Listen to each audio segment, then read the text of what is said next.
একদিন গ্রামের এক ছোট্ট স্কুলে পড়ত ৫ জন দারুণ বন্ধু, মলু, ডাবলু, পম, স্যাম আর সুইটু। ওরা ৫ জন সবসময় একসাথে খেলত, পড়ত আর দুষ্টুমিও করত।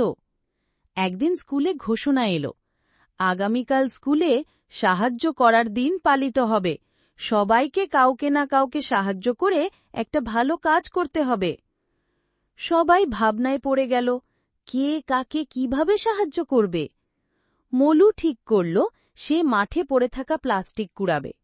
ডাবলু ঠিক করল সে রতন কাকুকে বাজার করতে সাহায্য করবে, উনি একা হাঁটতে পারেন না। পম তার ছোট ভাইকে পড়াতে বসল।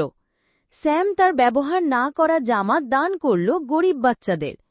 আর সুইটু, সে কিছু বলেনি, চুপচাপ হাসল। সবাই ভাবল সুইটু বোধহয় কিছুই করবে না। পরের দিন স্কুলে সবাই নিজের কাজ বলল। শেষ পর্যন্ত সুইটুকে জিজ্ঞেস করা হল, তুমি কি করেছ? সুইটু একটু লাজুকভাবে বলল, সে কাল দাদুর হাত ধরে হাঁটল। উনি অনেকদিন পরে হেঁটেছেন, আর রাতে ওনাকে গল্প শুনিয়ে ঘুম পাড়াল। মা বলল উনি অনেক শান্তিতে ঘুমিয়েছেন। সবাই চুপ করে গেল। শিক্ষক বললেন, তোমরা সবাই দারুণ কাজ করেছ, কিন্তু সুইটুর কাজ আমাদের শেখায় ভালো কাজ মানেই বড় কিছু করতে হবে না, মন থেকে ছোট্ট সাহায্যই অনেক বড় হয়ে দাঁড়ায়। সবাই হাততালি দিল সুইটুকে।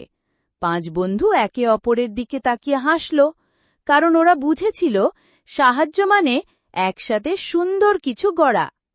নৈতিক শিক্ষা: সাহায্য মানে বড় কিছু নয়, মন থেকে করা ছোট কাজও অনেক মূল্যবান হতে পারে।